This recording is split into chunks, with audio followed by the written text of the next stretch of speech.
Something I found memorable was the reactions of all of the parents to the videos going viral. All of the parents' reactions were like, the girl, Chloe, is ruining the boys' lives, all of them, except for Brianna's mother.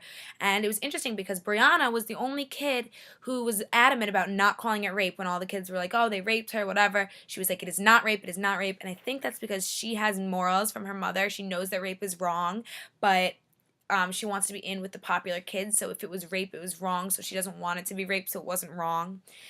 And then, so three themes. One, only yes means yes, and the line isn't blurry.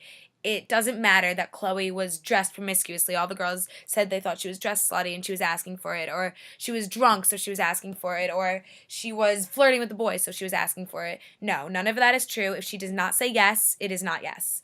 So that was an important theme. Two, social media can destroy lives. So once it's out there, it's out there. And as Deidre showed us, you have to be wise about what you're posting because there are people who know how to decode and encrypt and can repost what you've deleted. And she even said back in like her day when it happened to her, it was done when it was done. But because of social media, things can come back to haunt you, and that's how all these boys are getting screwed over now because the video is coming back.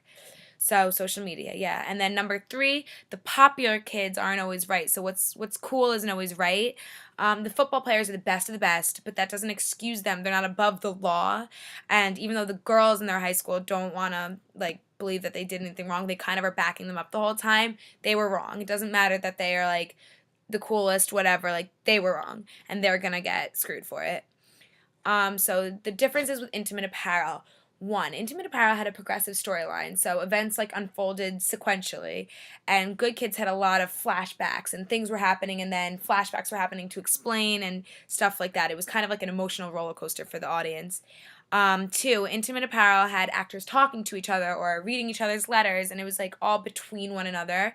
And Good Kids had points where they were talking to the audience and like getting points across to the audience and like doing things for the audience specifically. Like when they were saying things like one would be like, she was trash, she was wasted, so wasted, saying things a million times to emphasize it.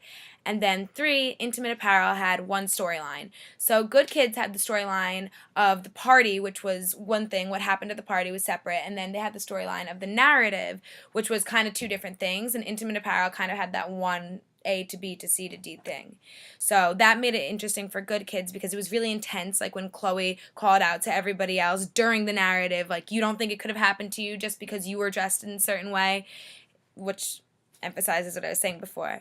So number four, I'd say that gender and sexuality was reinforced in Good Kids. Many people like to say that girls who dress promiscuously and drinking or flirting excessively are asking to be raped, and even the parents were saying that in the play. And too many people are not taking sexually assault seriously enough, saying things like it was a joke. The guys were all like, no, it wasn't like that, it wasn't serious, it was a joke, all that stuff. But it really reinforces that yes is the only thing that means yes, and that's really important in our society because there are people who are stupid enough to not believe that, and that's a scary thought, but it's the truth. So I think that's what the playwright was trying to get across here.